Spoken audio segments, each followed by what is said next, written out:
O MGA é a personificação de uma Grã-Bretanha em transformação. Ele simbolizava o renascimento e o otimismo que vieram após a guerra.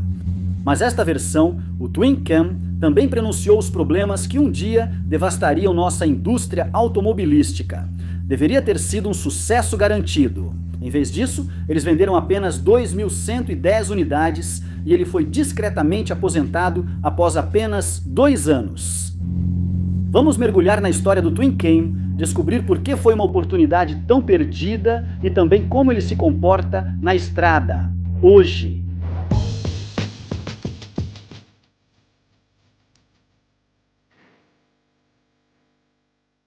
Para entender esse carro, você precisa entender o mundo. Em 1955, na Grã-Bretanha, o racionamento havia terminado e a economia precisava urgentemente de dólares de exportação. Carros como este eram um ingresso de volta para a estabilidade financeira. O MGA foi crucial para a sobrevivência da MG. Mais de 100 mil foram produzidos e, surpreendentemente, mais de 95% deles foram enviados para o exterior, principalmente para os Estados Unidos. Apenas 6 mil deles ficaram aqui. Foi uma ruptura total com o passado. O MGTF que ele substituiu tinha suas origens lá nos anos 1930. Com paralamas separados e uma grade frontal vertical, o novo carro era uma mudança tão grande que eles o chamaram de MG8, sendo o A de um novo começo. O design remonta a 1951, quando o designer da MG, Sid Enever, criou uma carroceria aerodinâmica para o TD Le Mans Racer. Parecia muito mais moderno, trocando o design dos paralamas separados do TF por uma carroceria do tipo ponton totalmente envolvente. Era um design de carroceria sobre chassi, com suspensão independente na dianteira, duplo braço oscilante, eixo rígido na traseira e direção precisa de pinhão e cremalheira. No início, ele saiu com o então novo, mas bastante modesto, motor 1,5 litro da série B, produzindo 72 cavalos de potência respeitável, mas nada empolgante. Mas em 1958, a MG revelou isto. O motor Twin Cam, agora ampliado para 1,6 litros, com um cabeçote de alumínio sofisticado, pistões de alta compressão e 2 comandos de válvulas no cabeçote. E o resultado? 108 cavalos de potência, quase 50% a mais do que o modelo básico, e o mesmo que o caríssimo Alfa Giulietta Spider Veloce.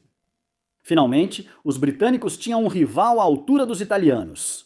O motor Twin Cam alcançava uma velocidade máxima de 210 km por hora e fazia de 0 a 100 em apenas 9 segundos.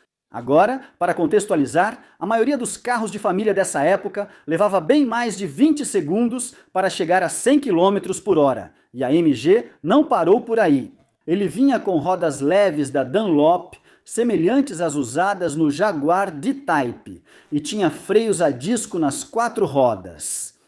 Era um verdadeiro pequeno hot rod, mas aqui está a tragédia. Em vez de ser lembrado como um herói, rapidamente ganhou a reputação de vilão. Os motores detonavam, pistões falhavam e os proprietários reclamavam do consumo astronômico de óleo. A MG rapidamente culpou a má qualidade do combustível e tentou reduzir a taxa de compressão de 9,9 para 1 para 8,3 para 1. Mas hoje sabemos que esse não era o problema. Vamos dar uma volta, vou te contar como ele anda, vou revelar o que realmente sabotou um grande motor e vamos dar uma olhada para ver o que está disponível no mercado agora.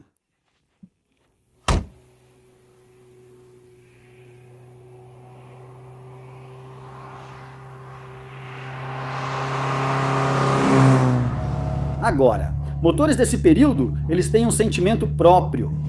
Esse aqui tem 2 carburadores SU, e eu não sei. Ele simplesmente parece tão responsivo como se não tivesse inércia na forma como sobe de giro. É realmente gostoso. Outra coisa que é bem legal sobre esses carros é que eles realmente tinham bastante painel de alumínio. Então, as portas, o capô e o porta-malas são todos feitos de alumínio. Então isso ajudou a manter um peso total bem baixo, de pouco mais de 900 quilos por dentro. Nada de impressionante, mas na verdade é bem legal, bem agradável, tudo muito simples. Fiquei curioso ao ver que eles já tinham isso, acho que é algo padrão nesses carros. É uma grade de alto-falante, então se você quiser colocar um rádio, o alto-falante fica atrás dela. Também é um detalhe legal que deixa o visual mais bonito. Os bancos não têm muito apoio lateral, mas, na verdade, você costuma ficar com o braço para fora do carro a maior parte do tempo, e isso ajuda a te manter no lugar.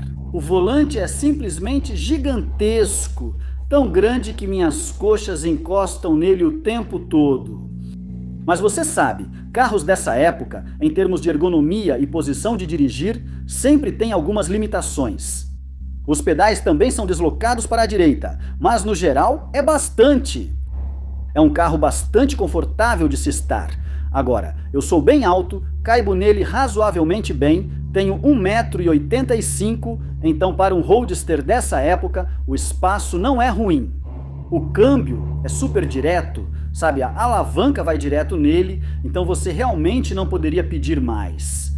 A primeira marcha, porém, não tem sincronizador, então eu preciso ter um pouco de cuidado. Você só precisa parar completamente antes de tentar engatar. Vamos ver como esse pequeno motor Twin Cam se comporta? Estamos chegando na parte em que eu passo as marchas. Então, estou curioso para ver como é a sensação.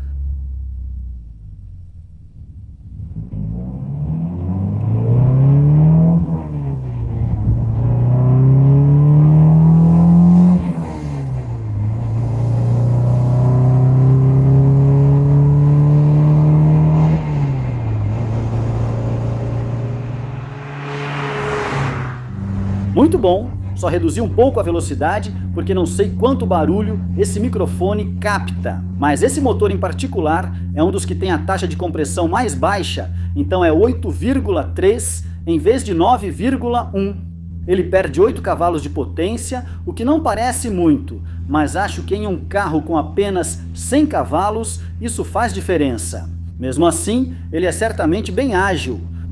Eu comparei com o Alfa, com a Julieta, e tenho que dizer que os motores Alfa têm um caráter diferente deste aqui. Acho que eles são um pouco mais suaves e um pouco mais musicais. Mas este ainda é um motor muito divertido. Parece ter uma faixa de potência bem ampla. Não é preciso girar muito o motor para ter potência, pois ela aumenta ao longo das rotações. Agora, a direção realmente é pesada em baixas velocidades e eu gostaria de dizer que, quando você começa a andar, ela realmente fica mais leve. Mas não é bem assim. Ela é pesada o tempo todo e é por isso que o volante é tão grande. Isso é algo curioso na maioria desses carros que eu já dirigi. Ela até fica um pouco mais leve, em alta velocidade do que isso, mas isso dá uma sensação de solidez, não de agilidade. Então vai ser interessante ver como que ela se comporta nessas curvas. Até agora, acho que ela dirige muito bem. Para um carro dos anos 50...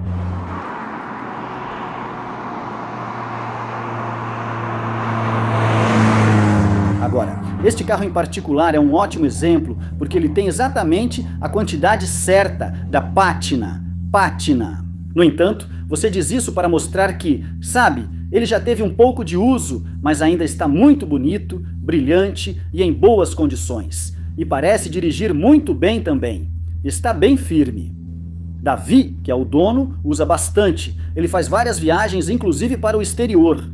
E dá para perceber que é um carro que foi amado e usado desde o início. Ele acha que há um volante do lado direito e acredita que teria ido para o Zimbábue, que naquela época era chamado de Rodésia. Então ainda estamos meio que logo após o Império Britânico. Mas você sabe, as coisas eram tão diferentes naquela época, inclusive os carros.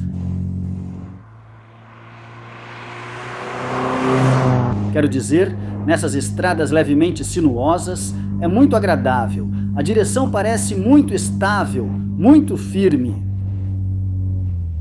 Estamos chegando nas curvas mais fechadas. Vou forçar um pouco, mas não muito.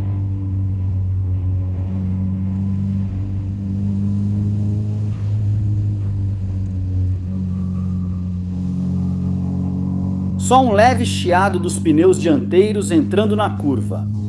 É um carro com sensação muito sólida. Ele passou por ali melhor do que eu esperava. Sabe, quando vi o quão estável ele é em linha reta, pensei que não seria tão bom. Acho que a principal sensação que você tem nas curvas são os pneus de perfil alto. Dá para sentir eles deformando, o que tira um pouco da precisão. Mas ele se manteve na linha muito bem. Vamos só passar pelas marchas mais uma vez.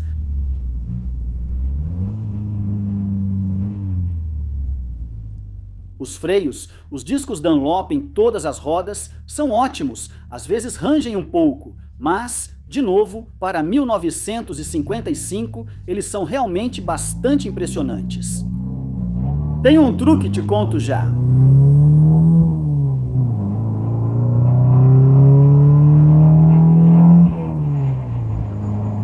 Então, passando para a terceira marcha, obviamente é melhor não apressar. O sincronizador está claramente um pouco cansado ali.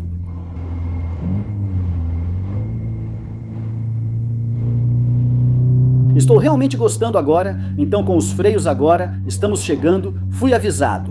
O que você precisa fazer é dar um toque inicial bem rápido neles. E então, quando você realmente freia, uma fração de segundo depois, o pedal vai muito mais fundo. Você meio que está tirando a folga dos pistões que foram empurrados para trás. E realmente é verdade, faz uma diferença enorme. Então se eu simplesmente pisar forte no freio agora, não vou pisar forte. Se eu apenas pressionar o freio agora.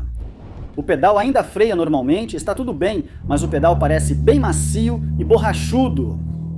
Se eu der uma leve batidinha antes e depois pressionar, ele fica firme, parece muito melhor. A coisa realmente idiosincrática que eu acho que se aplica a esses primeiros sistemas de freio a disco vem das pastilhas, que ficam um pouco longe demais do disco. Quando você dá a batida inicial, as pastilhas assentam e o pedal fica firme ao frear forte.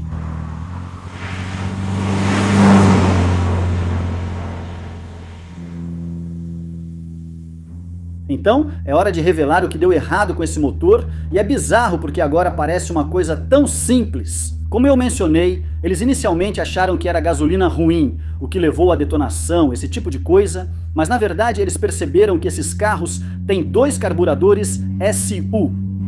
Carros com carburadores Weber, como os de corrida, não tiveram as mesmas falhas. E havia uma diferença principal nos Weber, que era o fato de não serem montados de forma rígida. Eles eram montados em juntas que eram flexíveis. Então, o que realmente acontecia era que, especialmente na parte traseira dos 2 carburadores SU, porque em certas vibrações começava a vaporizar o combustível, agitava ele, entrava muito ar no combustível e o carro acabava funcionando pobre. E foi isso que levou a todas as falhas. A solução era super simples, apenas uma nova junta de vedação com uma mola do outro lado do parafuso também. Assim, elas tinham flexibilidade suficiente para parar aquelas vibrações. É incrível pensar que uma coisa tão simples atrapalhou um carro que poderia ter sido uma verdadeira história de sucesso. Que desperdício, não é? Porque no final, só 2.100 desses foram feitos, e esse motor nunca foi usado em nenhum outro carro. O potencial desperdiçado é de partir o coração. Agora vamos falar um pouco sobre como ele se compara a uma Giulia, e eu acho que foi o mais perto que os britânicos chegaram de igualar os italianos nessa época. Mas a Giulia é melhor em alguns aspectos. O motor é um pouco mais disposto a subir de giro, um pouco mais sonoro, tem um som mais agradável.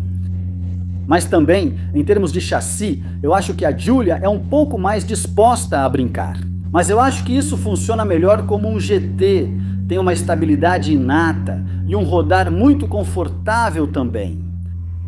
A única coisa que pode atrapalhar um pouco se você usar isso como um carro de viagem é a relação de marchas. Aqui eu estou acho que cerca de 80 km por hora. É difícil dizer porque o velocímetro fica oscilando entre 80 e 105, bem ao estilo de um carro antigo. Acho que está por volta de 80 pela sensação, talvez um pouco menos.